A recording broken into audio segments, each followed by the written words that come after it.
Hi friends, আসসালামু আলাইকুম। আপনারা সব কেমন আছেন? আশা করি ভালোই আছেন। চলুন আজকে শীতের মৌসুমে পোড়া পিঠের রেসিপি নিয়ে এসেছি। শীত তো চলেই আসলো, এবার পিঠে তো খেতেই হবে না, সেই জন্য আজকে পোড়া পিঠের রেসিপি নিয়ে চলে এসেছি।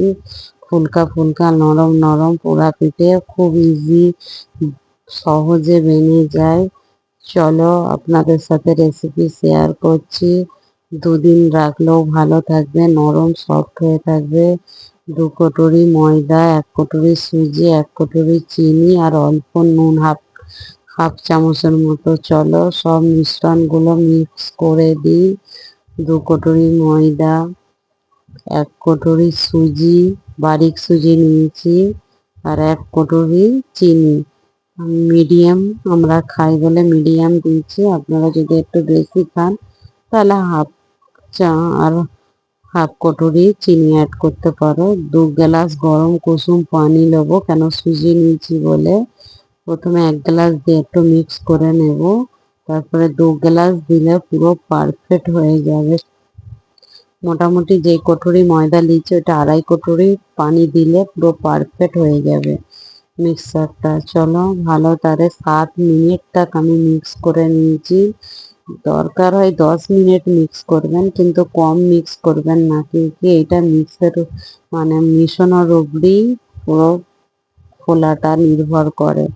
চলো অল্প করে মৌরি আর কালো জিরে অ্যাড করে দিলাম, দিয়ে 10 মিনিট ভালো করে মিক্স করে 10 মিনিট রেস্টে দেবো। আধা ঘন্টা রেস্ট দিলে আরো ভালো। চলো 10 মিনিট পর ফিরে আসছি।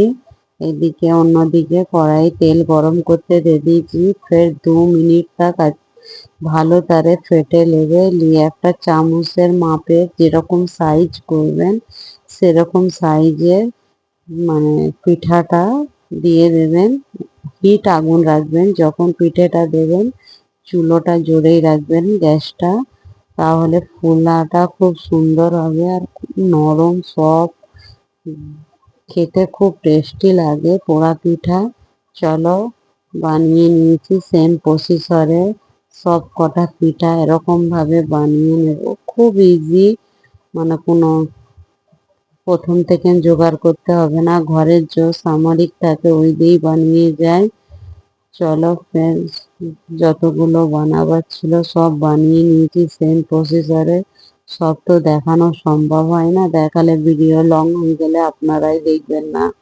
চলো পিঠা রেডি হয়ে গেছে, আপনাদের কেমন লাগলো প্লিজ কমেন্ট করো, শেয়ার করো, সাবস্ক্রাইবার করতে ভুলবেন না। আমার পেজটাকে ফলো করে আমার সাথে থেকো। আর কাকে কাকে ভালো লাগে এই পিঠে প্লিজ কমেন্ট করো। আপনাদের সাথে রেসিপি শেয়ার করলে আমাকে খুব ভালো লাগে, আর তাতে যদি আপনাদের একটা কমেন্ট আসে আরো ভালো লাগবে। ওকে, থ্যাংক ইউ, আল্লাহ হাফেজ, ভালো থেকো সবাই।